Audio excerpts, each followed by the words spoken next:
Doctor শফিকুৰ Rahman.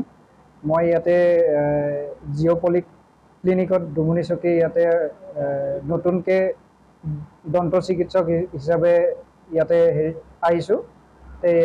আজিৰ পৰা ইয়াতে দাঁতৰ যিকোনো সমস্যা বা যিকোনো প্ৰব্লেমৰ সলিউশ্যন ইয়াতে পাব আপোনালোকে, আৰু অত্যাধুনিক প্ৰযুক্তিৰ দ্বাৰা চব চিকিৎসা কৰা হ'ব। মই আশা ৰাখিছোঁ যে আপোনালোক চবে সহযোগ কৰে আৰু এই জিঅ' পলিক্লিনিকত আপোনালোক আহি চিকিৎসা কৰে।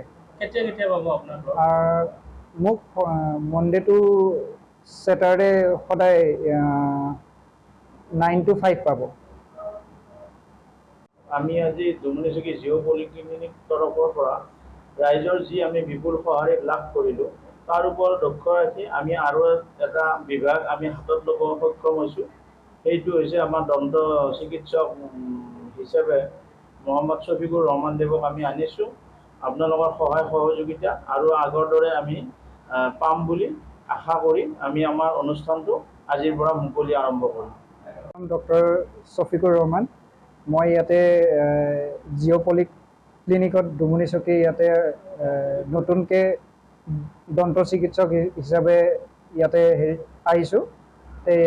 আজিৰ পৰা ইয়াতে দাঁতৰ যিকোনো সমস্যা বা যিকোনো প্ৰব্লেমৰ সলিউশ্যন ইয়াতে পাব আপোনালোকে, আৰু অত্যাধুনিক প্ৰযুক্তিৰ দ্বাৰা চব চিকিৎসা কৰা হ'ব।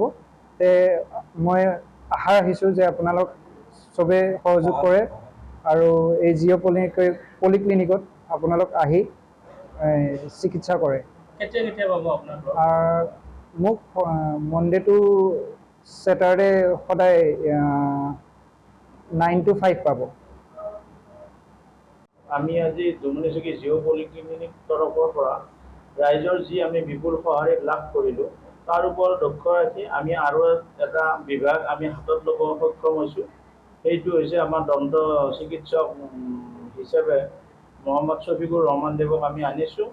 আপোনালোকৰ সহায় সহযোগিতা আৰু আগৰ দৰে আমি পাম বুলি আশা কৰি আমি আমাৰ অনুষ্ঠানটো আজিৰ পৰা মুকলি আৰম্ভ কৰিম।